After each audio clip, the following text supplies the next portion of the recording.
Boa tarde, pessoal. A gente está aqui no segundo dia do Poliglotar 2020, começando aqui essa tarde com a palestra do Bruno Albuquerque, que é o cineasta que filmou todos os poliglotares até hoje, desde 2016, aqui em Fortaleza, até a edição do ano passado em São Paulo.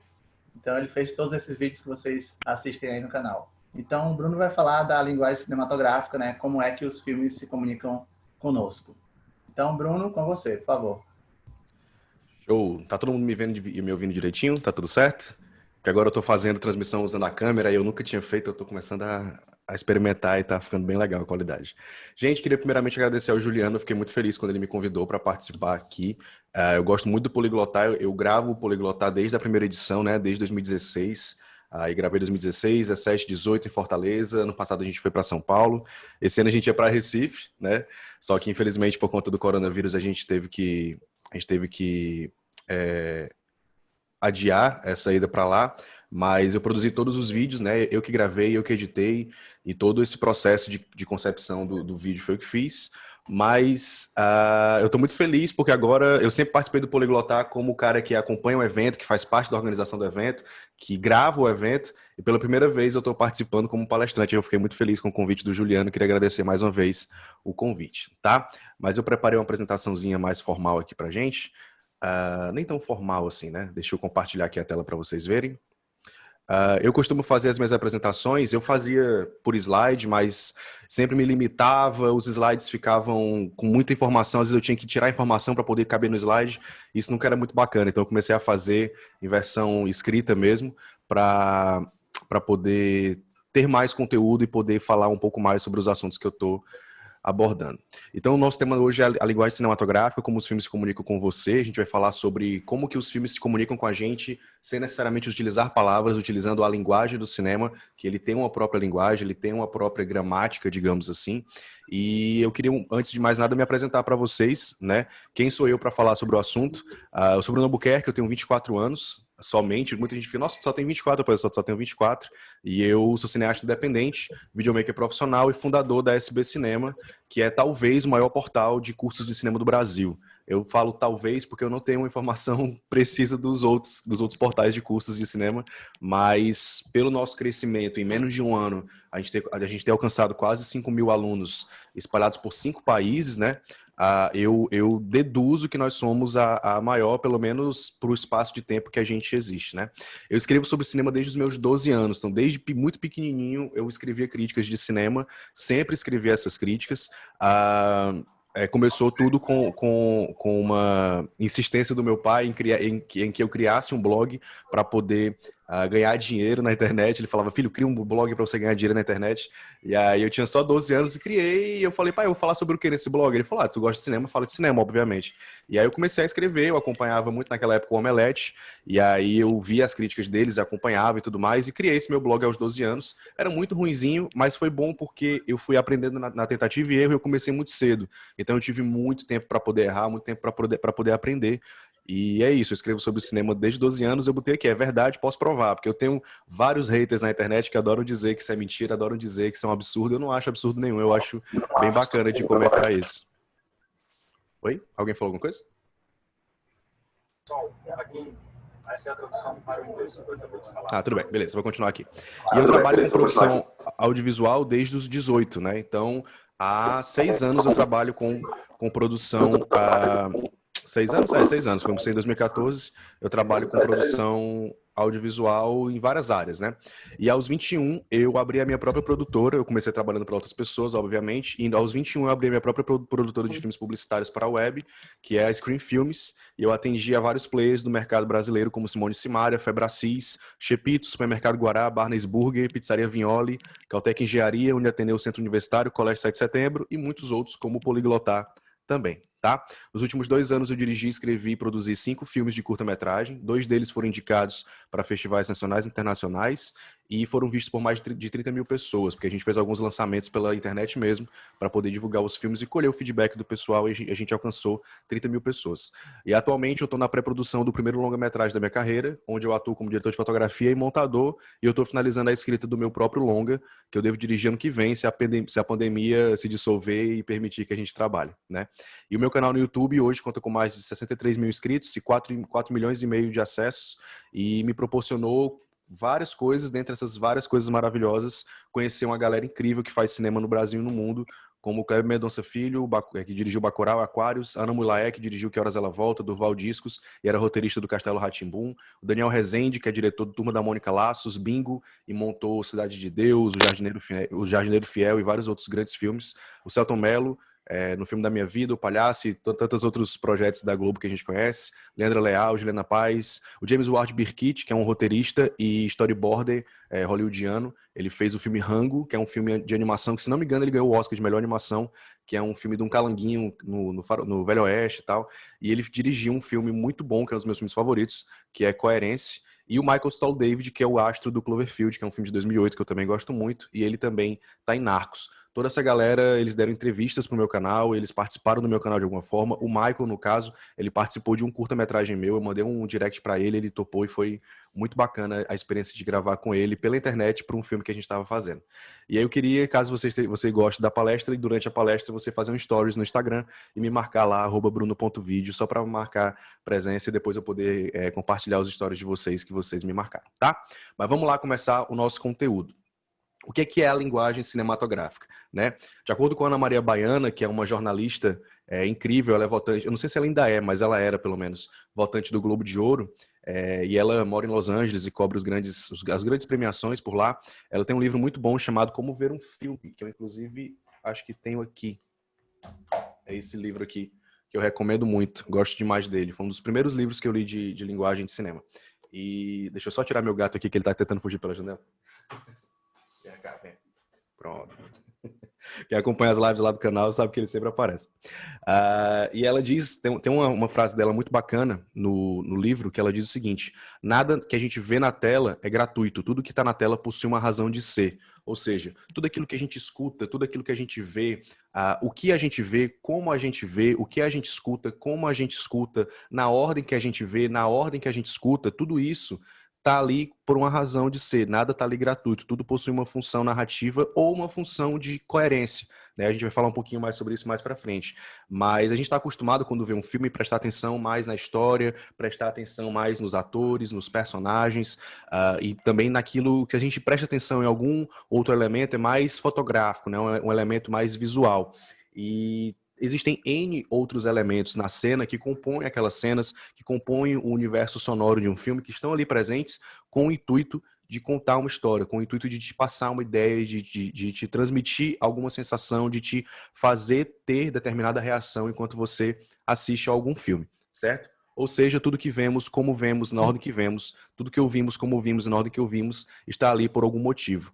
O diretor, que é a figura máxima na hierarquia de um filme, é ele que toma as decisões finais durante todo o processo de gravação do filme, ele faz diversas escolhas. E tudo que a gente está vendo, tudo que a gente está ouvindo, foi escolhido a dedo, foi desenhado antes para que a gente vesse daquilo daquela forma e escutasse aquilo daquela forma. Por isso que filmes de longa-metragem demoram tanto tempo para serem produzidos, né? Eles demoram anos para serem produzidos, até 2 anos às vezes.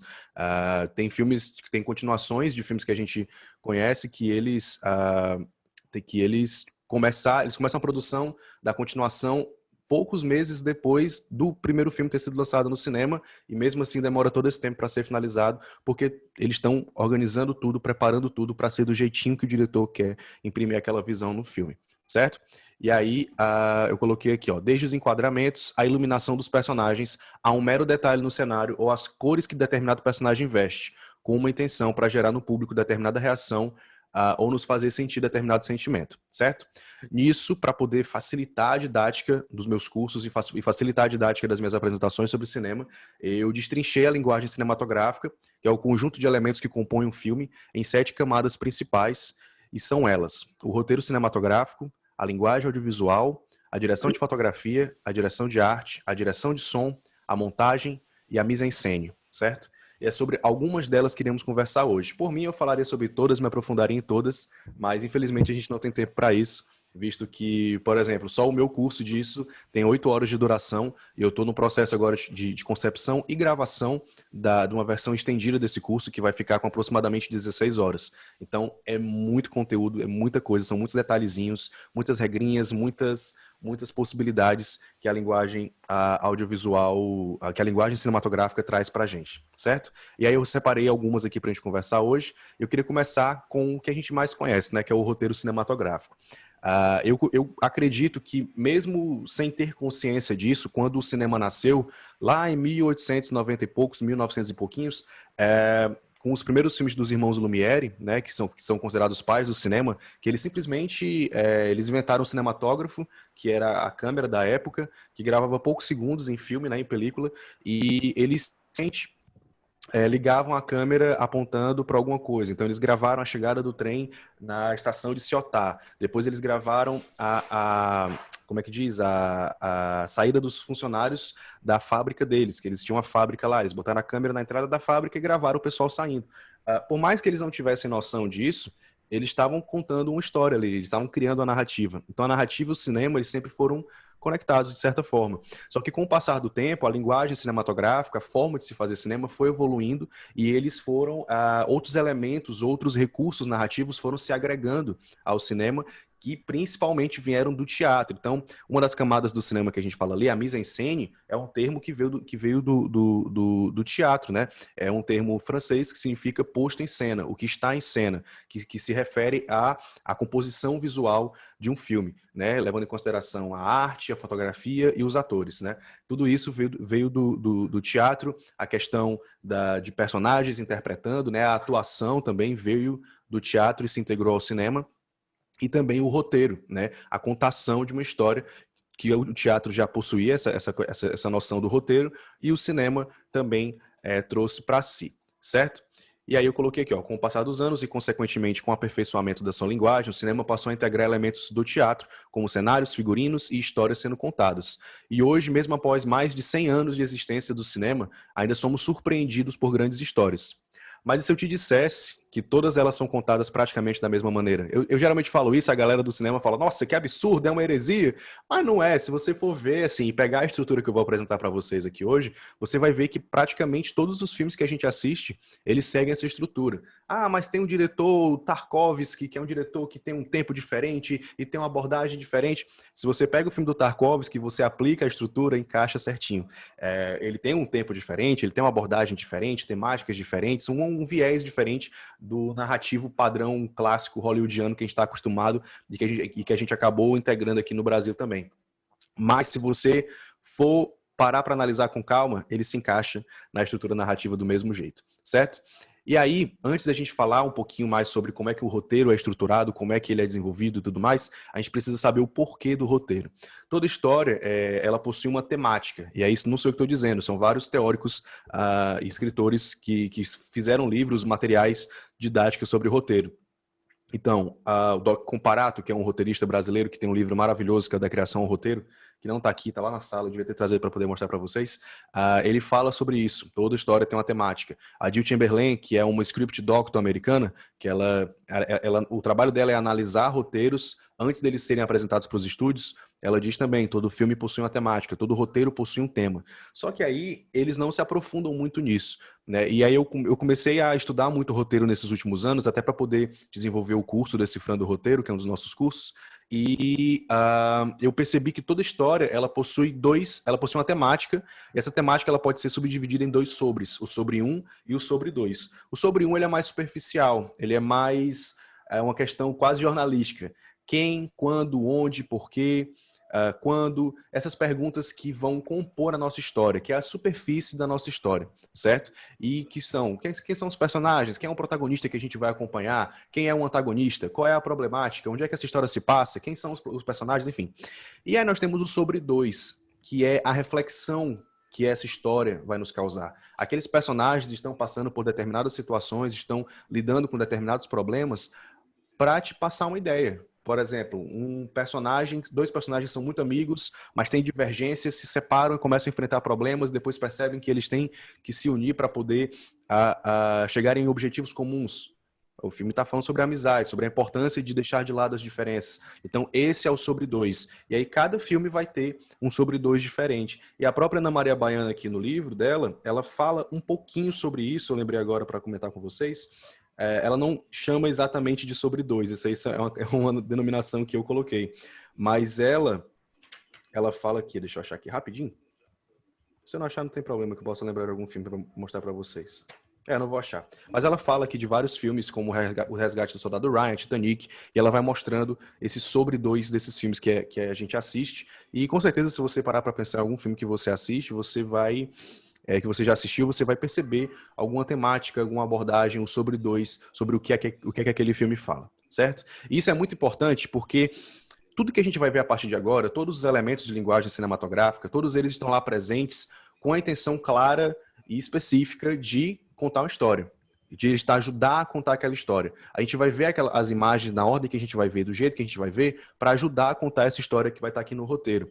Então, não somente o roteiro precisa estar muito consciente desse sobre dois dele, sobre esse assunto que ele está abordando, para ele poder construir a narrativa dele com foco em passar da melhor forma possível, ou da forma que ele achar melhor, aquela mensagem que ele quer passar, mas também todos os outros segmentos do cinema, todas as outras camadas, os outros departamentos, eles estão ali trabalhando para poder também passar essas ideias que o roteiro quer passar, para poder facilitar a contação dessa história, certo? E eu coloquei aqui, é sempre interessante repararmos esses elementos nas histórias que assistimos no cinema, para termos uma maior apreciação da obra e extrair dela elementos e percepções que a maioria do grande público normalmente não extrai, certo? E aí, o roteiro, ele tem N elementos, N ferramentas que você tem para escrever, para perceber esses elementos no roteiro, mas eu queria falar um pouquinho sobre como todas as histórias são muito parecidas, né? E aí eu trouxe esse esquema, essa ferramenta, que é uma ferramenta de escrita, mas você também pode usar como uma ferramenta de percepção no roteiro, porque você consegue perceber isso nos filmes que você assiste, que são os 8 pontos do Dan Harmon, ou o Story Circle do Dan Harmon. Quem não sabe, o Dan Harmon, ele é roteirista, ele é roteirista, criador da série Rick and Morty, né, que é uma animação que é muito famosa, mas ele também criou a minha série de TV favorita, que é Community, que é uma série que estreou lá em 2009, que é muito bacana. E aí, ele pegou a famosa jornada do herói, que sempre que a gente pesquisa sobre roteiro, sobre contação de histórias, storytelling, a gente vai dar de cara com a jornada do herói, né? Que a jornada do herói, ela foi muito utilizada por grandes filmes, por grandes livros de fantasia, mas geralmente ele se encaixa muito em histórias de aventura, em histórias de fantasia, criação de universo e tudo mais. E ele tem 12 passos que você segue para poder contar aquela história dentro dessa jornada, que também é chamada de monomito, né? E aí filmes e livros como O Senhor dos Anéis, Star Wars, Harry Potter, Jogos Vorazes e muitos outros utilizam esses 12 pontos. Só que eles não se adequam a todas as histórias, né? Eles se adequam especificamente. Você pode até fazer adaptações, mas você vai ter sempre que adaptar a jornada do herói para poder contar uma outra história, um drama familiar, ou uma história sobre uma viagem, enfim. Você vai ter que adaptar a jornada do herói para isso. E o Dan Harmon vai e genialmente... Opa, deixa eu só reconectar meu fone aqui que soltou. Ele vai e genialmente pega esses 12 pontos do Joseph Campbell e adapta para os 8 pontos dele, que você consegue sim aplicar em qualquer história. E a gente vai ver aqui como em qualquer história você pode aplicar isso, e vocês mesmos podem começar a perceber, enquanto eu estiver falando, filmes que você, tem esse ponto nesse filme, tem esse ponto nesse filme, e você vai começar a encaixar, né? E aí eu coloquei, eis que um cara chamado Dan Harmon, mais de 60 anos depois, aperfeiçoou a jornada do herói, simplificando-a e tornando um molde perfeito para qualquer tipo de história. E aí eu peguei aqui, se você pesquisar Story Circle no Google, vão aparecer vários e vários gráficos como esse, e aí eu peguei esse aqui que eu achei bem bonitinho, bem organizadinho, e é isso, ele faz um ciclo, certo? E uma forma mais simples da gente poder desenhar isso, a gente faz esse ciclo, parte ele no meio na vertical, parte na horizontal, e aí você faz traços também assim na diagonal, cortando o círculo no meio, e você vai ter os 8 pontos desenhados nesse círculo, e ele é basicamente a sua história. Então você tem aqui no primeiro ponto, no começo da história, o you, que é onde você é o você. Ele colocou essas palavrinhas-chave só para a gente lembrar rapidamente sobre os pontos que vão compor aquela história, né? E o you é o você. Quem é esse personagem? Você vai estabelecer esse personagem, vai apresentar ele e desenvolver ele. Esse personagem, ele quer ou ele precisa de alguma coisa. Alguma coisa não está certa. Aqui, ó. Something ain't quite right. Então, algo não está certo. Algo incomoda aquele personagem. Algo tira ele da zona de conforto dele. Certo? No terceiro ponto, o personagem ele vai atrás. Ou ele se depara com uma situação que ele não consegue mais retornar para a vida normal dele, ou ele mesmo decide ir atrás de pegar aquilo que ele quer, de conquistar aquilo que ele precisa, certo? E aí, olha só, o Dan Harmon ele também separa aqui na metade, e ele diz que a parte de cima do círculo é a ordem, que é onde está tudo calmo, e a parte de baixo é o caos, que é quando as coisas vão sair do normal, certo? No quarto ponto dessa história, o personagem vai procurar e se adaptar, ele vai passar por uma série de provações, uma mais complicada do que a outra, até ele chegar no objetivo dele. E ele não vai chegar no objetivo no final da história, não, ele vai chegar na metade da história. No quinto ponto, ele vai conseguir o que ele quer ou ele vai quase conseguir o que ele quer. E só que ele consegue isso que ele quer a um alto preço. E logo após ele conseguir o que ele quer, no sexto ponto, ele vai pagar um alto preço por aquilo que ele conquistou. Ele vai perder alguma coisa. Ele conquistou, mas para ele conquistar, ele teve que perder alguma coisa. Depois ele retorna para o ponto inicial da história dele, mas ele não é mais o mesmo. Então, o sétimo ponto, ele vai retornar para a zona de conforto, ele vai voltar para o mundo normal, mas ele não vai ser mais o mesmo. E essa jornada pela qual ele passou vai gerar alguma transformação nesse personagem. E aí eu coloquei aqui, ó, se você parar para analisar, praticamente todos os filmes que você já viu se encaixam perfeitamente nesse molde narrativo. E aí eu trouxe um exemplo aqui, porque se eu trouxesse... Eu sempre trago vários nas minhas aulas, mas como nas minhas aulas eu tenho pelo menos uma hora e meia para poder falar, e eu acabei deixando somente um exemplo para poder falar, senão a gente não ia ter tempo para falar de tudo. E aí eu trouxe um filme bem... Os filmes que eu trouxe para vocês são bem conhecidos, a maioria, e aí o primeiro deles foi o Batman Cavaleiro das Trevas, de 2008, que é do Christopher Nolan, que é aquele do Coringa do Heath Ledger, né, que faleceu, infelizmente. E aí, vamos falar aqui um pouquinho sobre os 8 pontos narrativos dele. Primeiro ponto, Bruce Wayne, Batman, herói de Gotham, trabalhando junto à polícia. No comecinho do filme nós somos apresentados ao Batman, nós somos apresentados à rotina dele, lidando com os bandidos de Gotham, lidando com traficantes, com pessoas do cotidiano de Gotham, sim. E ele ainda está numa busca, ele não está quieto, algo incomoda ele. Mesmo ele fazendo o que ele faz todo dia, ele não consegue trazer paz e justiça a Gotham. Ele quer muito isso. No terceiro ponto, qual é a situação que tira ele da zona de conforto e faz ele sair do mundo normal para um mundo de caos? O Coringa começa a agir, começa a matar pessoas todos os dias em Gotham. E ele tem que começar a enfrentar o Coringa, que traz para ele novos desafios. Então, nós temos aqui no primeiro ponto o Batman, ele quer alguma coisa, que ele quer trazer ordem e justiça para Gotham. Bem aqui ele começa a enfrentar o Coringa, certo? E aí, no quarto ponto, o Batman procura formas para derrotá-lo e se adapta a novas situações. Então ele começa a testar novos gadgets, ele começa a testar novas estratégias, ele começa a mudar a forma dele de agir com os bandidos de forma mais incisiva, de forma mais violenta. Ele vai se adaptando até conseguir o que ele quer, que é pegar o Coringa. E no quinto ponto, não sei se vocês lembram, mas na metade do filme, bem na metade do filme, ele consegue prender o Coringa. Que é aquela cena lá do caminhão, que o caminhão, ele passa uma cordinha embaixo do caminhão, o caminhão tomba e ele prende o Coringa. E aí ele consegue o que ele quer, mas ele paga um alto preço. Logo depois, na mesma noite, a Rachel é morta, o Harvey Dent é corrompido e o próprio Coringa foge da cadeia. Tudo era parte do plano do Coringa e o Batman caiu que nem um patinho no plano dele. E aí o Batman retorna à caça ao Coringa, ele retorna à sua zona de conforto, o filme se desenvolve, temos o clímax, mas para impedir 100% o Coringa de conquistar o que ele quer, o Batman precisa romper a sua única regra, ele mata o Harvey Dent e assume para ele todos os crimes que o Harvey Dent cometeu, se tornando um perseguido da polícia de Gotham. Então o personagem passou por uma grande transformação. Ele começa o filme trabalhando junto à polícia e ele termina o filme sendo um perseguido da polícia por crimes que ele não cometeu, apesar dele ter cometido um dos crimes que foi matar o Harvey Dent, mas se ele não tivesse matado o Harvey Dent, ele teria matado várias pessoas. Então a gente vê essa jornada do herói, digamos assim, do personagem, ele sai de um ponto A, vai para um ponto B e ele chega nesse ponto B de uma forma diferente e o filme utiliza esses pontos para poder manter a sua atenção e poder continuar colocando a história para frente e ele poder trabalhar melhor. E se você for ver, o filme todo é sobre isso, é sobre a corrupção. Será que todo mundo é corruptível? Eu acredito que esse seja o sobre 2 do Batman, o Cavaleiro das Trevas, que tá o tempo todo na boca do Coringa isso, né? Mas se você for analisar a estrutura narrativa e a jornada que o personagem passa, é exatamente isso que a gente tira do filme, certo? Certo, mas para que serve isso? Muito provavelmente você já se pegou assistindo algum filme que parecia chato, interminável, e que você não conseguia de forma nenhuma se conectar com ele, né? É muito provável que esse filme ele tenha pecado em construir uma narrativa empolgante e forte o suficiente para gerar um comprometimento entre você e ele. O Story Circle do Dan Harmon serve para isso, manter a sua atenção, estruturando narrativamente qualquer história para criar um constante interesse de quem a consome pelo material sendo consumido.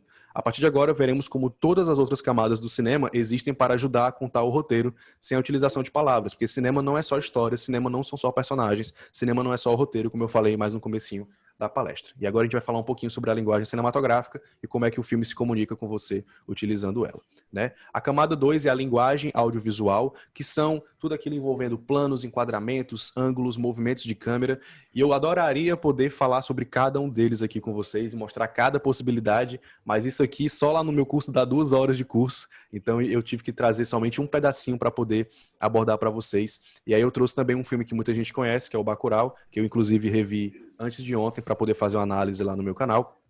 E eu trouxe o tema dos enquadramentos para a gente abordar aqui, né? O enquadramento é a relação de distância entre o objeto de interesse e a câmera. Então, dependendo da distância que a câmera fica do objeto de interesse, o objeto de interesse pode ser um objeto mesmo, pode ser uma pessoa, pode ser um local, o que quer que seja. Dependendo da distância que a câmera fica dele, você tem um determinado enquadramento e uma relação entre aquele objeto de interesse e a câmera. E eu trouxe alguns, eu também não pude trazer todos os tipos de enquadramentos, senão a gente não teria tempo. Eu trouxe o plano geral, que ele é feito geralmente para estabelecer ambiente, estabelecer um cenário, ele é bem distante do objeto de interesse, e aqui nessa cena do Bacurau, ele utiliza esse plano geral, que é um plano bem aberto, bem distante mesmo do objeto de interesse, que no caso é a população indo para o enterro da Carmelita, para poder mostrar todas essas pessoas. Olha só como essa mulher é importante, a cidade inteira está no velório dela, e ele faz esse plano geral para poder mostrar essa imensidão de pessoas participando do enterro, certo? E aí, no mesmo filme, ele utiliza todos os enquadramentos, melhor dizendo, né? Mas eu trouxe esses exemplos para vocês, que é um plano médio, que ele enquadra o personagem da altura da barriga ou do peito para cima, né? Então ele corta, por exemplo, aqui agora falando com vocês, essa minha imagem aqui da câmera, ela é um plano médio, ela está cortando aqui na altura do peito, mas o plano médio também pode ser a altura da barriga. É um enquadramento de conversa, de intimidade, de proximidade. Nós somos amigos e estamos conversando. É por isso que o Jornal Nacional utiliza esse plano médio, porque ele quer dar essa ideia de conversa, ele quer dar essa ideia de que o William Bonner, ele está conversando com você. Então ele faz esse enquadramento, esse plano médio, bem aqui cortando na altura do peito ou na barriga do William Bonner, para a gente poder ter essa ideia de proximidade. Quando a gente está sentado numa mesa conversando com uma pessoa, é exatamente isso que a gente vê dela. Então é para dar essa ideia de proximidade. E é justamente isso que ele faz nessa cena aqui, quando, para indicar essa proximidade dos personagens, essa intimidade deles, o Acácio simplesmente, ele chega na casa da Teresa, do pai dela, e se senta à mesa no café da manhã, então ele é de casa, e aí o filme grava a cena toda, todos os planos de todos os personagens que ele faz nessa cena são nesse plano médio para poder indicar, e através desses planos a gente já absorve que eles são próximos, que eles são íntimos, certo? E aí, para finalizar aqui, eu trouxe o primeiro plano, que é quando é um pouquinho mais fechado que o plano médio, só que ele corta aqui na altura do ombro. Então ele vai mostrar que é da cabeça da pessoa até o ombro, esse espacinho aqui, né? E ele é um ângulo de maior proximidade, de intimidade maior. E nesse momento, é um momento onde assim que a Teresa chega, ela já toma aquela sementinha que dá os efeitos psicotrópicos na população, e aí ela já vê uma parada estranha, que ela vê o caixão da avó dela transbordando água, e aquilo ali é um efeito causado pela droga, e é um momento onde ela está tendo uma revelação assim. Aí lá na minha análise eu falei sobre os significados disso, mas para indicar que tem algo estranho, que é algo que ela tá vendo, aí o filme ele corta para esse plano, esse primeiro plano, e depois ele corta para um close no rosto dela. Ele vai fazendo essa aproximação para indicar que é um momento vivido somente por ela. Então, ele indica através do enquadramento a sensação da cena e o que aquela cena está querendo transmitir, certo? Só que aí, eu também trouxe o plano detalhe, que é como o próprio nome diz, mostra algum detalhe no corpo de um personagem ou de algum objeto, seja lá o qual for. E tudo aquilo que a gente for ver aqui hoje, tá, gente? Eles têm funções de coerência, para gerar coerência, você entender melhor a cena, você ver melhor um detalhe, chamar a atenção para algum detalhe, ou também com alguma função narrativa. A gente vai ver isso mais para frente lá nas outras camadas, tá? E aí aqui a gente está vendo um plano de detalhe que ele está chamando a atenção para essa sementinha que ela toma e que é muito importante para o filme. Então ele faz um plano super fechado, um plano de detalhe na boca da personagem tomando essa sementinha. E aí como é que eles podem ser utilizados também para passar uma ideia, para passar uma mensagem. Dependendo do contexto da cena, os enquadramentos podem evocar diferentes sensações, né? Eu trouxe também mais um filme bastante conhecido, que é o Vingadores Ultimato, que é na batalha final, para poder indicar que o Capitão América está sozinho contra todo aquele exército e que ele é muito diminuto perante todo aquele exército do Thanos. O filme faz esse plano, esse grande plano geral, bem aberto, bem distante, mostrando ele pequenininho perto de um exército colossal. Então, somente através dessa imagem, o filme já passa a mensagem. Eu lembro que no cinema, quando apareceu esse plano, eu ouvi as pessoas falando: olha só como ele é pequeno, cara, ele não vai conseguir. Na mesma hora eu ouvi alguém falando no cinema isso. Então, só através de uma imagem, só através da escolha de um plano, o filme já consegue transmitir uma ideia para você, certo? E aí vamos falar agora um pouquinho sobre a direção de fotografia, que é uma das minhas favoritas, que é uma das que eu atuo, né? Fotografia, ela vem do grego e significa escrever com a luz. Ou seja, a direção de fotografia no cinema será responsável pela iluminação das cenas, focada em ajudar a contar a história que estamos assistindo. Então, dependendo da forma que o filme é iluminado, que a cena é iluminada, aquilo está transmitindo alguma ideia pra gente. Nesse momento do filme A Caça, que é um filmaço, vejam, tem no Prime Video, pesquisem A Caça lá, é com Mads Mikkelsen, que fez o Hannibal, na série Hannibal. É muito bom esse filme. Sobre esse cara, que é interpretado por ele, que sofre uma falsa acusação de pedofilia por conta de uma criança. A criança fica com raiva dele, e aí ela vai na escola, ela vai na sala da diretora, que é justamente nessa cena, e ela faz essa falsa acusação contra ele. E nessa cena que ela faz a falsa acusação, ela surge completamente nas sombras, totalmente tomada pela escuridão, para poder indicar visualmente que aquilo que ela está fazendo é muito maléfico, que vai resultar. E nossa, o cara é perseguido, ele é violentado na rua, ele é preso e ele não fez nada, né? Ele é inocente. E aí o filme vai se desenrolando depois disso, eu não vou falar muito para não dar spoiler, porque é muito bom. Mas é uma personagem que ela era amiguinha dele, eles eram amigos, assim, tipo, eles brincavam, conversavam, ela se perdia na cidade, ele levava ela para casa.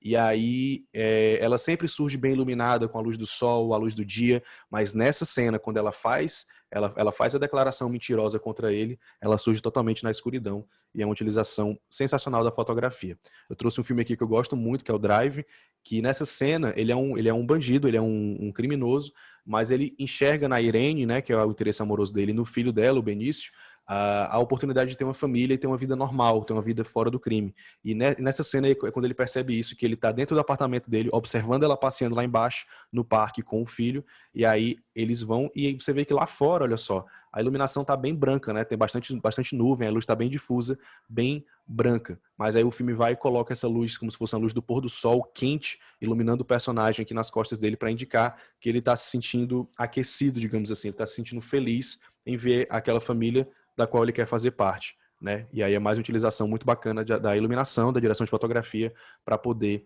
contar a história. Só que a direção de fotografia, ela também não é somente a utilização da luz, mas é a utilização das cores na iluminação, né? E aí eu trouxe alguns filmes pra gente ver alguns significados que as cores podem ter nos filmes, que é uma das coisas mais bacanas, mais divertidas a gente perceber nos filmes que a gente assiste. No caso, eu trouxe aqui o Only God Forgives, que é um filme do mesmo diretor de Drive, que eu gosto muito, que o personagem, na verdade, assim, nesse filme, cada personagem do filme tem uma cor que persegue ele na fotografia. No caso do Ryan Gosling, o vermelho persegue ele o filme todo. Por mais que a gente saiba que ele vive num ambiente violento, ele vive num ambiente criminoso, mas ele não é tão violento assim, ele é misericordioso, ele não mata as pessoas, ele tem um pé atrás em fazer isso.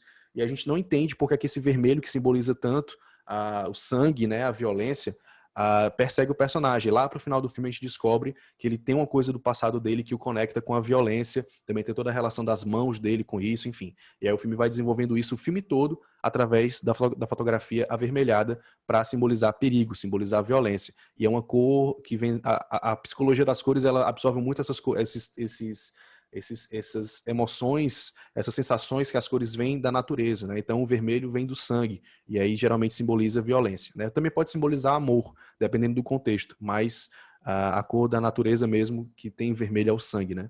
E aí no Homem Duplicado, o amarelo, ele fica presente o filme todo, é um filme que eu gosto muito, e é um filme que mostra muito uma pressão psicológica que aquele personagem está vivendo. Ele está sempre angustiado, ele tá sempre tem sempre algo incomodando ele. E para poder dar essa ideia de que tem algo incomodando, de que tem algo muito errado, o filme tem essa paleta amarelada, o filme todo, que me remete pelo menos ao deserto, né, trazendo de alguma cor da natureza a esse calor, a essa claustrofobia que o calor excessivo de um deserto traz. E é um personagem que está o tempo todo incomodado, como se ele estivesse passando mal o tempo todo e o filme passa o filme todo com essa paleta de cores amarelada, e em momentos específicos ela tá ainda mais forte para poder pontuar mais momentos onde ele tá se sentindo ainda mais pressionado, certo? E aí eu trouxe o meu filme favorito, que é Clube da Luta, que ele utiliza as duas paletas em momentos diferentes para simbolizar itens diferentes. Então, sempre que ele está no trabalho dele, vivenciando algum momento da vida dele que ele não gosta, que tira ele do sério, que realmente não, ele não concorda, ele está ali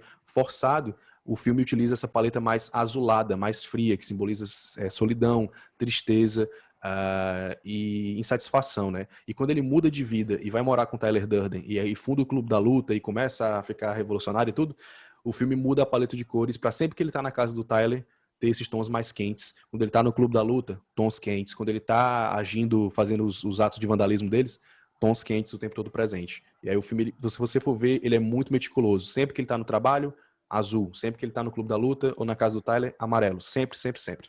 Certo? E aí vamos para a direção de arte, que também é uma das minhas favoritas, que ela também vai trabalhar muito com as cores, né? E assim como a fotografia, a direção de arte irá se utilizar bastante das cores para ajudar a contar a história através do figurino, maquiagem, cabelo dos personagens e da caracterização dos cenários também. Vejamos alguns exemplos, certo? Esse aqui é um filme que eu gosto muito também, não sei se vocês conhecem, mas eu recomendo muito, que é O Brilho Eterno de Uma Mente Sem Lembranças, aonde é um filme que fala sobre relacionamentos e sobre uma empresa que ela paga pessoas da sua memória. Se você quiser deletar lembranças com determinada pessoa, por ser uma lembrança que te machuca muito, que te tira do sério, que te deixa triste, a empresa consegue deletar essa pessoa da sua mente. E aí o personagem do Jim Carrey, ele descobre que a personagem da Kate Winslet, que era a namorada dele, que é a Clementine, apagou ele da memória dela. Eles estavam namorando, e aí ele apagou ela da memória, e ele também começa a fazer esse processo de deletar ela da memória. E aí o filme se passa na cabeça dele, a gente vendo as memórias do relacionamento dele sendo apagadas uma por uma. E aí, no começo do relacionamento, ela tá com o cabelo bem vermelho, bem forte, que simboliza a paixão, simboliza o amor deles. Eles estão, assim, super felizes, super tranquilos um com o outro, vivendo o momento deles, da paixão. E aí, na cena em que ele descobre que ela apagou ele da memória, ela surge com o cabelo azul. Então, essa relação entre cores quentes e cores frias, simbolizando tristeza, alegria, sempre vai estar presente nos filmes. Mas não é um padrão, sempre que é cor quente é coisa boa, sempre que é cor fria é coisa ruim. Como a gente acabou de ver aqui no Homem Duplicado, ele utiliza uma cor quente, que é o amarelo, para poder dar essa ideia de uma coisa ruim, né, de sufocância e tudo mais. Mas geralmente as cores quentes remetem a sensações boas, certo? E cores frias a sensações ruins, tá bom?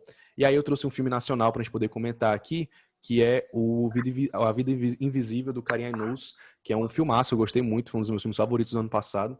E ele trabalha muito durante todo o filme na fotografia e na direção de arte as cores vermelho e verde, sempre aparecendo em momentos específicos da vida da Eurídice, né, que é a personagem da Fernanda Montenegro, e da irmã dela, que agora eu não lembro o nome, mas essas cores sempre aparecem. E para quem viu o filme sabe que elas foram separadas, e ao final do filme a Eurídice surge sozinha, olhando para uma cadeira vazia, e ela tá vestida de vermelho e verde, que são justamente as cores dela e da irmã, que eu acho muito bonita essa utilização da direção de arte para poder passar essa ideia de que ela absorveu a irmã para ela, tipo, ela tá sempre acompanhada com essa presença da irmã, mesmo que a irmã não esteja mais com ela, né? E aí tem outras utilizações que eu queria muito me aprofundar aqui, mas a gente não tem tempo, inclusive já tô quase estourando meu tempo. E aí, mais uma vez, Clube da Luta é o meu filme favorito, gente, não é à toa, assim, eu gosto muito dele porque ele é muito, muito preciso em todas as cenas, em todas as camadas, né? E aí, o Tyler Durden, ele surge de vermelho em um ambiente totalmente azulado, que é um ambiente, querendo ou não, de trabalho do protagonista, que ele trabalha no escritório, trabalha viajando, então ele está sempre no escritório, no aeroporto, no avião. Escritório, aeroporto, avião, e todos esses ambientes são azulados. Até a gravata que o chefe dele usa é azul. Os pilares no aeroporto da cidade dele são azuis. A roupa dos funcionários do aeroporto é azul. Tudo no avião é azul. E aí o Tyler surge como esse agente de mudança, digamos assim, de vermelho, que é uma cor quente que faz oposição ao azul. Ele se destaca no meio de tudo isso. Certo? E o vermelho também por conta da violência, Clube da Luta, sangue, enfim. Mas não somente de cores vive a direção de arte. Aí eu também trouxe um filme bem mais pop, bem pop aqui pra gente poder analisar, que é o filme A Dançarina Imperfeita da Netflix, que eu vi. Eu vejo todo tipo de filme, tá, gente? Eu vejo filme bobinho, eu vejo filme cult, antigo, eu vejo filme de 10 anos atrás, eu vejo filme que saiu ontem, eu vejo todo tipo de filme.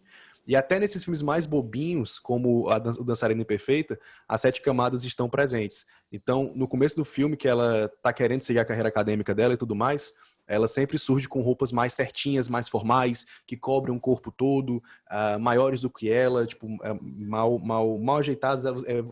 Você percebe que o tamanho da roupa não se adequa ao corpo dela. E aí, no decorrer do filme, quando ela vai se interessando pela dança, vai se aperfeiçoando, vai se apaixonando pelo interesse amoroso dela, e ela vai melhorando na dança e imergindo nesse mundo da dança, ela vai surgindo com roupas cada vez mais descoladas, digamos assim.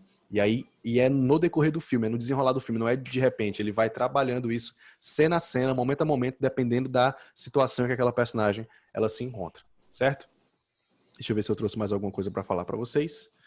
E para fechar aqui a direção de arte, se deixar, eu tenho 300 mil exemplos para mostrar para vocês.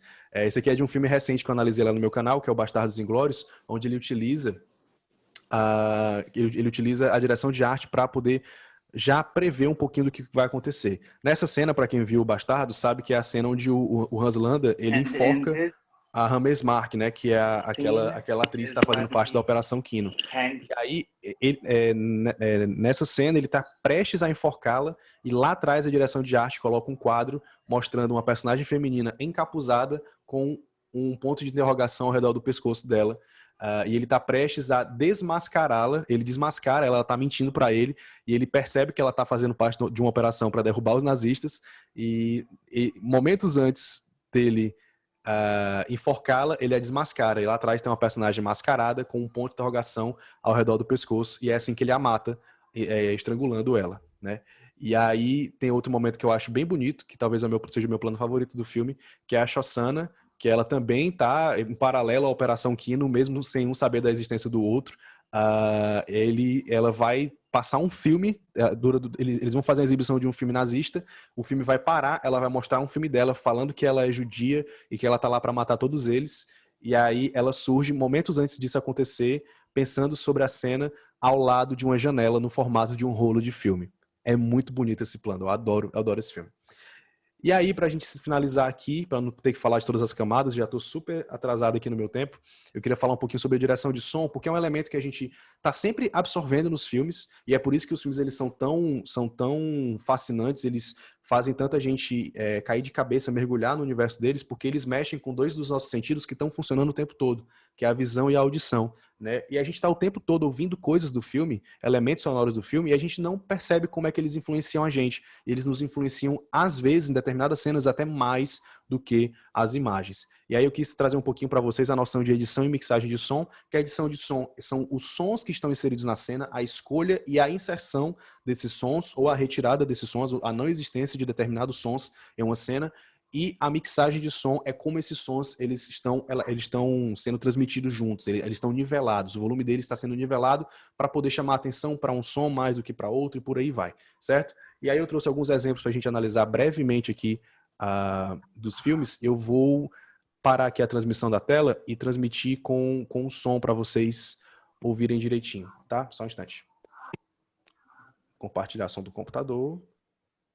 Deixa eu fechar o meu WhatsApp aqui antes que ele apite, para não fazer barulho. Prontinho. Deixa eu abrir aqui. Esse exemplo do Clube da Luta. Esse aqui é um vídeo do meu canal, que já tem alguns exemplos lá. Te dá teus pulos. Vocês estão ouvindo o som do filme? Do vídeo? Vocês estão ouvindo direitinho? Sim, dá para ouvir. Show, perfeito. E aí, nessa cena, eles estão numa igreja fazendo um encontro de pessoas que têm câncer, um encontro de... É tipo Alcoólicos Anônimos, só que para pessoas que têm câncer. E essa personagem, ela vai deixar todo mundo constrangido, dizendo que ela tá quase morrendo, a última coisa que ela queria fazer era ir pra cama com alguém. E aí, no momento exato em que ela fala isso, eu vou até aumentar aqui o volume, para vocês ouvirem melhor, o filme faz uma inserção de um som específico para poder significar que isso que ela tá falando é constrangedor, olha só. Olha não, né? Escuta bem. No one will have sex with me. I'm so close to the end and all I want is to get laid for the last time. Quando ela fala que ela quer ir pra cama pela última vez, a gente escuta uma criança gritando ao longe, né? E aí tem a edição e a mixagem de som, porque não é só a criança gritando, tem a mixagem que é o efeito sonoro no grito, que é um efeito de eco que está distante, ou seja, estão na igreja, a igreja tem aquele lance do eco, do som, e aí a gente escuta a criança correndo e gritando. Então ela está gritando e fugindo dessa fala dela para poder indicar e causar na gente essa sensação de que isso que ela está falando é constrangedor. Então eu vou botar só mais uma vez para a gente reparar melhor. But I am in a pretty lonely place. No one will have sex with me. I'm so close to the end, and all I want is. É por isso que o Clube da Luta é meu filme favorito. Ele usa todas as camadas o tempo todo para poder contar a história, assim. É direto. E aí também tem um exemplo do Brilho Eterno de Diamante Sem Lembranças. Nice is good. Que no começo do filme... Ih, vai entrar um anúncio. Deixa eu atualizar aqui para ver se não abre o anúncio. Nice. Pronto. Aí vai entrar um anúncio de qualquer jeito. Enfim, no contexto do filme, no final a gente descobre que ele já havia apagado a Clementine outra vez da memória dele. E aí, nessa cena, ele tá visitando essa casa que, no outro relacionamento que ele já teve com ela, que ele já tinha apagado ela da memória, eles tiveram um momento nessa casa que foi logo quando eles se conheceram, eles brincaram nessa casa e tudo mais, de invadir a casa, que a casa tava aberta, eles invadiram, ele não queria invadir, ela queria invadir e tal. E aí ele tá lá nessa casa de novo, ele não sabe por quê, mas ele se sente atraído pela casa, e quando ele chega na casa, ele fica olhando lá pra dentro e a gente escuta um som. This is good. She loved me. Eu vou só passar o anúncio aqui. Olha, que inclusive é um anúncio do meu curso. Deixa eu só passar o anúncio pra gente poder prestar atenção. Ó. She loved me.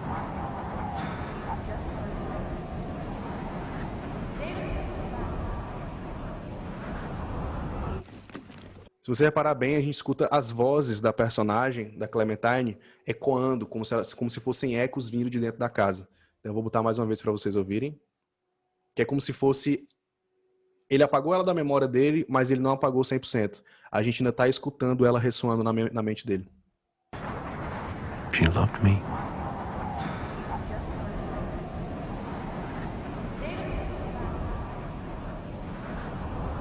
Show?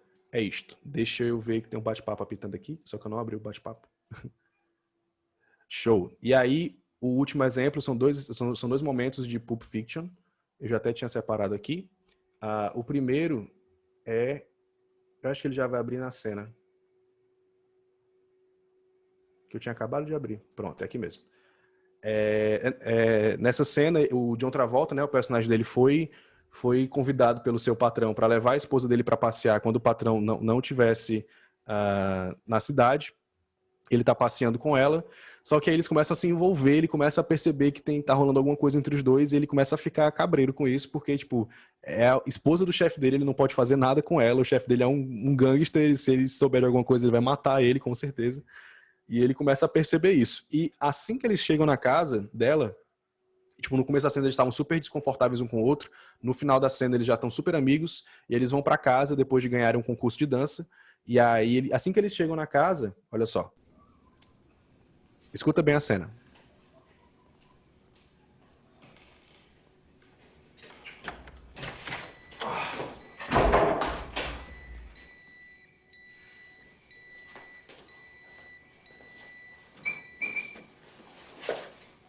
Quando eles entram na casa, disparam um alarme. Que é tipo, ó, vai embora, tem perigo aqui, tem um grande perigo aqui, cuidado.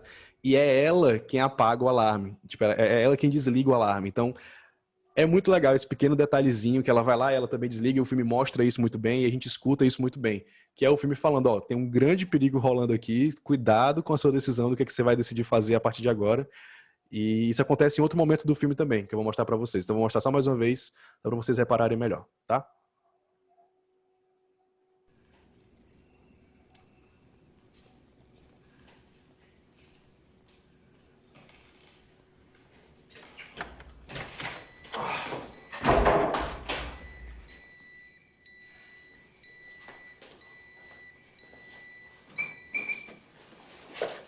E o fato de ser ela quem desliga o som é muito significativo, porque ela tá dando todas as brechas pra ele, tá dando todas as chances pra ele, mesmo sendo casada com o chefe dele, né?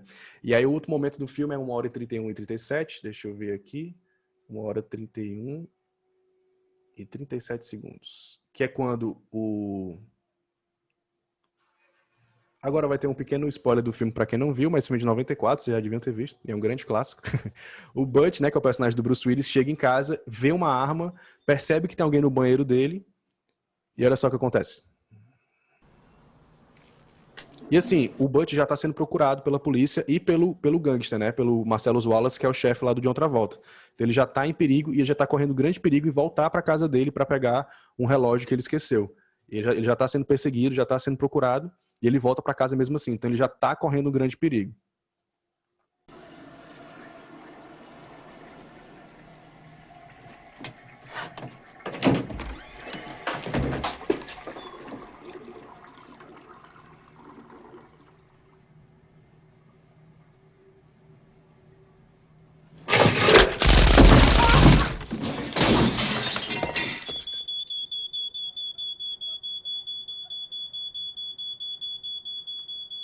Mais um alarme dispara, para indicar que a situação está perigosa novamente, está aumentando o perigo da cena, está aumentando o perigo do momento, certo? E, gente, esse aqui foi só uma palhinha do nosso conteúdo sobre análise de cinema. A gente faz análises lá no canal toda quinta-feira, às 20 horas, de forma gratuita. Os meus alunos escolhem um filme pra gente analisar, e aí toda semana a gente analisa. Essa semana, foi ontem, na verdade, a live era pra ter sido quinta, mas foi ontem, acabou acontecendo ontem, foi sobre Bacurau. Tá muito bacana lá o nosso conteúdo. E é isso, ó, eu adoraria poder dar mais exemplos e falar das outras camadas, mas infelizmente meu tempo acaba por aqui. Queria agradecer a todos vocês que estão aqui. Queria agradecer mais uma vez ao Juliano, ao Poliglotar. É um evento que eu tenho um carinho muito grande e que estou sempre participando na organização, agora também como palestrante. Estou muito feliz de estar aqui hoje. E aí eu recomendo, caso você queira aprender mais sobre cinema e acompanhar mais o nosso trabalho da SB Cinema, me seguir nas redes sociais, @bruno.video. Faz o stories aí, me marca, não esquece. No YouTube você pesquisa SB Cinema, que aí você vai conhecer o nosso canal. E também tem o nosso canal do Telegram, que é t.me/galera do cinema. Você vai ser redirecionado para o nosso canal do Telegram, que é só para você ser avisado quando tivermos novos conteúdos sendo publicados por lá, tá bom?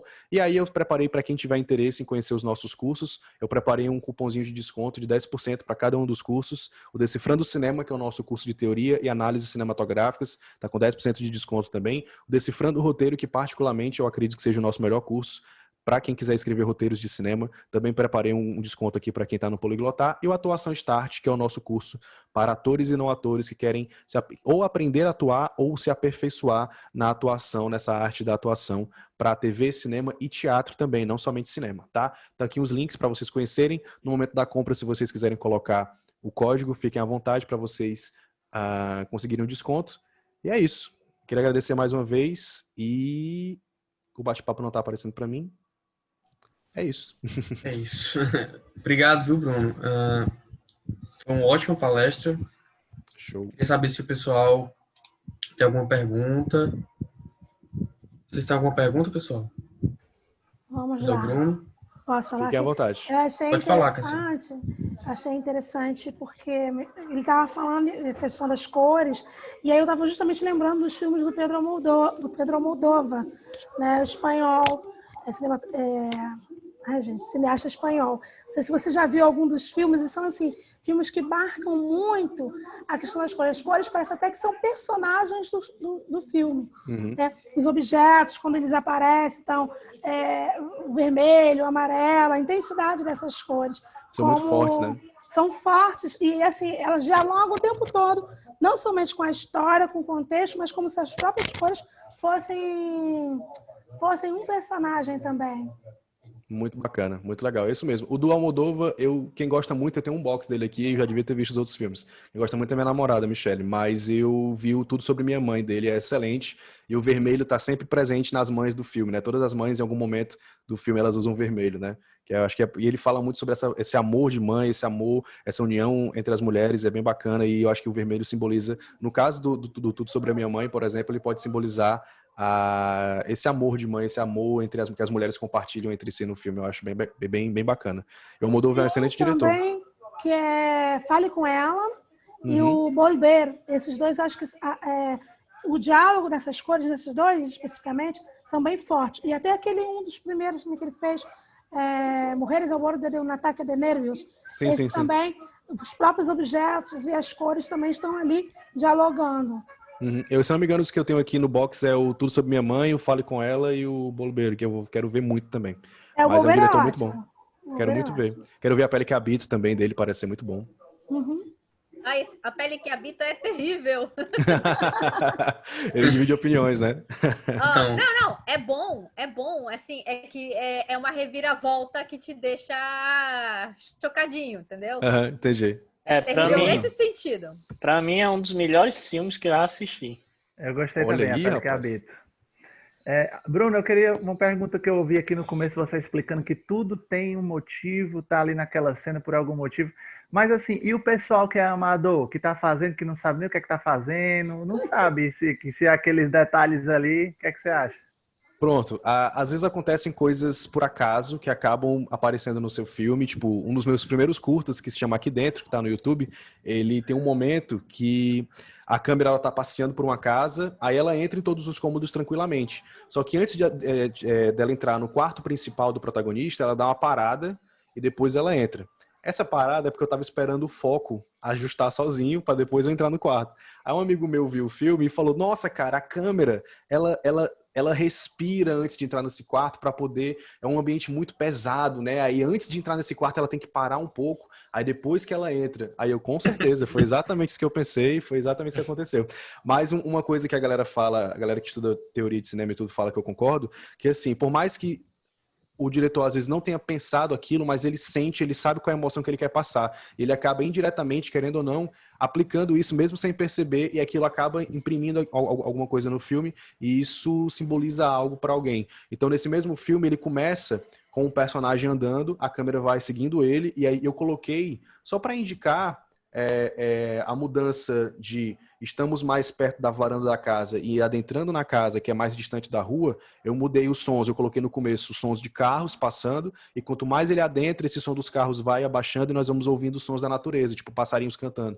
E aí a galera nos comentários do filme interpretou como sendo o personagem se libertando de uma prisão. Ele tá preso na sociedade, ele vai se libertando e se distanciando disso, e aí a liberdade, o som do passarinho simbolizaria a liberdade. Então, depende da sua interpretação. E o que eu tô falando aqui, não necessariamente o diretor fez pensado certinho, mas são interpretações minhas, são percepções minhas das cenas, de tipo, eu senti isso nessa cena, como é que eu acho que o filme fez isso? Eu acho que ele fez isso assim, assim, assado. São interpretações pessoais, né? Eu tenho certeza que, por exemplo, se o Kleber Mendonça, que é o diretor do Bacurau, ver a minha análise de ontem, ele vai ter esses momentos de tipo, ele percebeu essa coisa, mas isso aqui eu não planejei não, isso aqui simplesmente aconteceu, sabe? Mas é isso. E aquele negócio que você falou da janela, que é um rolo de filme na menina que está mostrando um filme nazista, você sabe que eles pensaram nisso ou você interpretou dessa forma? Eu interpretei, mas como o Tarantino é maluco e ele bota tudo nas cenas dele pensadas, então muito provavelmente aquilo ali foi desenhado. Ele deve ter chegado e falar, eu quero uma janela no formato do rolo de um filme. Porque mas isso que você está falando... tão claro, né? É tão claro, tipo, é um rolo do filme ali, é muito claro. E faz todo essa sentido. Essa interpretação tua, tem alguns desses diretores que falam, eu botei isso aqui por causa disso, ou é sempre você que tem que... Assim, essas interpretações, eu não gosto de pegar o que o diretor fala, porque eu compartilho da visão de que quando o filme está feito e ele é lançado, ele é do mundo. Ele não pertence mais ao diretor. O diretor, ele teve a intenção dele ali, ele fez aquelas colocações ali com a intenção, mas o que a gente vai tirar disso, as interpretações que a gente vai tirar disso, depende da gente e nós somos os culpados dessa interpretação. Mas alguns diretores, eles comentam, e eu não gosto muito de ver o que eles estão comentando, eu gosto de eu mesmo tirar as minhas próprias interpretações, por conta que eu compartilho dessa visão. Mas alguns diretores falam, o Scorsese às vezes fala, o Tarantino muito pouco, tipo, o Tarantino tem um lance dos filmes dele, que todo filme dele tem algum elemento que conecta os filmes e tem um universo compartilhado de filmes dele, né, desde o primeiro. Mas nas entrevistas, quando a galera pergunta, ele fala, não sei nada disso não. Mas tá lá nos filmes, entendeu? Ele faz isso de propósito, pra galera descobrir, pra galera perceber, pra galera sentir, ter as suas próprias experiências com o filme, sabe? Então é uma coisa muito da gente, né? Deixa eu um comentário. Uma vez me pediram para fazer a tradução. Era um documentário pequeno, argentino, né, sobre pessoas que moravam e trabalhavam na rua, músicos, artistas. E aí pediram para fazer a tradução para o português, né, porque ele precisava de uma legenda também do filme em português para concorrer a alguma coisa de cinema latino-americano.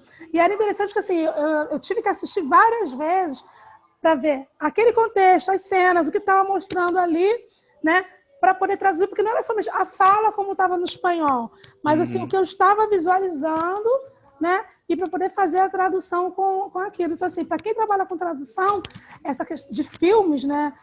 Documentários, não sei, o pessoal aí, na tradução, de repente vai até dizer melhor, né, Juliana? Mas, assim, existe essa questão também de você estar analisando, né, o filme e vendo e revendo as cenas para você chegar na tradução mais, assim, acho que é correta, né, ou específica. A Michelle, minha namorada, ela é tradutora e professora de espanhol, né? E ela concluiu agora a pós-graduação dela em tradução para cinema, de legendagem e tudo mais. Eu não sei exatamente qual é o nome, mas tem a ver com isso. E, nossa, ela passava horas e horas para traduzir e legendar uma ceninha de 1 minuto e meio, que era um dever de casa. Que ela tinha que ver a cena, entender o contexto exatamente que você falou, assim. E é bem bacana. E inclusive, teve uma palestrante do Poliglota ano passado, né, Juliano, que foi a... Esqueci o nome dela agora, que era a intérprete de Libras, que era a Paloma. Paloma, bueno. Pronto. Eu a conhecia porque ela me seguia no Instagram por conta de uma palestra que eu dei no Conacine, que é o Congresso Nacional de Cinema, do meu amigo Fernando Imperato.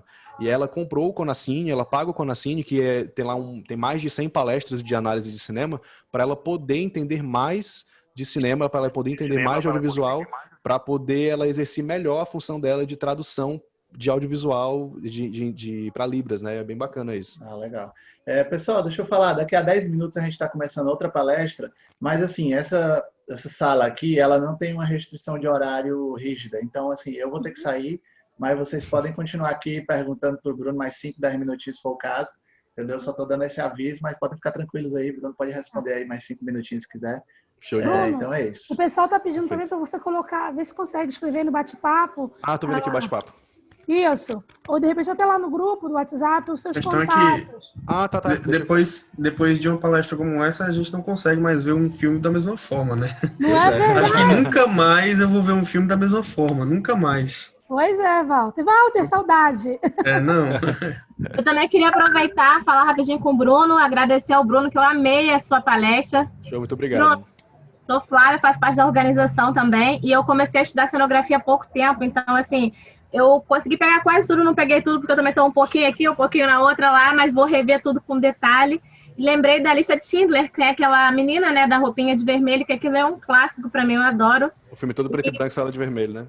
Exatamente, até o ponto que ela morre, e aí aparece só o corpo dela lá e aquele detalhe em vermelho. Então aquilo para mim é um clássico, eu amei essa palestra, muito obrigada aí por todo o conhecimento. Vou rever, vou reassistir depois. E parabéns, viu? Valeu mesmo. Show de bola. Obrigado. Oi. Alguém tem mais algum comentário, pessoal? A Ana Luísa, eu acho. Ana Luísa. Então, eu queria falar de duas coisas.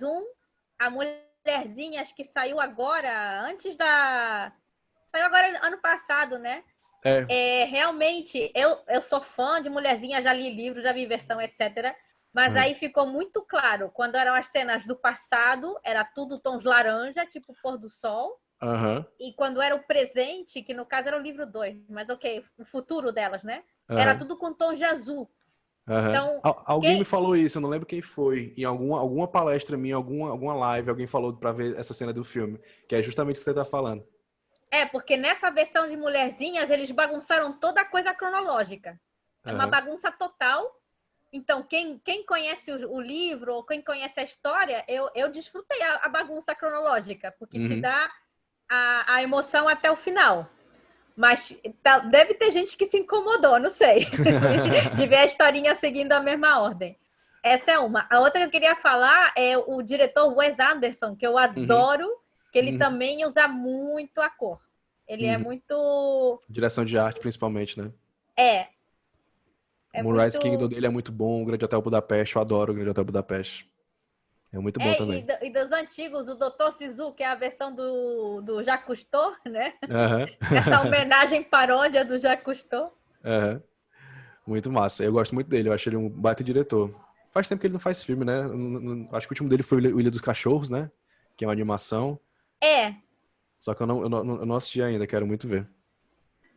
Esse filme eu assisti na internet, ele tá em inglês e pedaços em japonês, assim que aí tem que ter alguém que fale japonês para dizer se tá certinho o que estão falando. Muito bacana. Pessoal, alguém tem mais alguma pergunta, alguma dúvida pro Bruno? Um comentário? Não? Não? Então, gente, eu agradeço muito, agradeço ao Bruno por ter Show aceitado, demais. viu, Bruno? Agradeço Acho mais que uma foi vez. ótimo. Forte abraço, viu, pra você. A próxima palestra vai começar em breve, pessoal, mas é isso. Ninguém mais tem nenhuma pergunta, né? Gostamos Mais alguma coisa a bastante, dizer, Bruno. Foi Bruno? bem enriquecedor. Show, Cassiano. Obrigado, viu? Mais alguma coisa a dizer, Bruno? Tem mais alguma coisa? É isso, só queria agradecer mais uma vez, acompanhe a gente nas redes sociais, se quiserem conhecer nossos cursos também tá lá, qualquer coisa pesquisa só sbcinema.com.br e o desconto tá lá para quem quiser adquirir o curso com 10% de desconto, Poliglotar 2020. E é isso, gente, muito obrigado aí mais uma vez pela oportunidade de falar com vocês, é isso. Obrigado a todos, viu, pessoal? Valeu, pessoal, até a próxima. Tchau, tchau. Tchau.